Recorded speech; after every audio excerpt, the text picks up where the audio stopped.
तरी ते भावने भरात असं बोलले तरी भाजपनं मला पाडलं असं काय मी त्यांच्यावर आरोप करणार नाही. कालची निवडणूक ही माझ्या गंभीर आजारात मी आजारी होतो त्या आजारपणात मी पार पाडलेली आहे आणि तोच मला खरा फटका बसलेला आहे.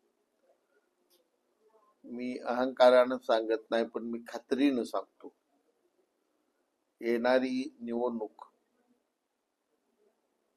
29ची ही सांगोल्यात शिवसेनेचा उमेदवार निश्चितपणे निवडून येईल. जो उमेदवार पक्षप्रमुख एकनाथ शिंदे साहेब देतील तो शिवसेनेचा उमेदवार या ठिकाणी निवडून येईल एवढं मी खात्रीनं सांगतो.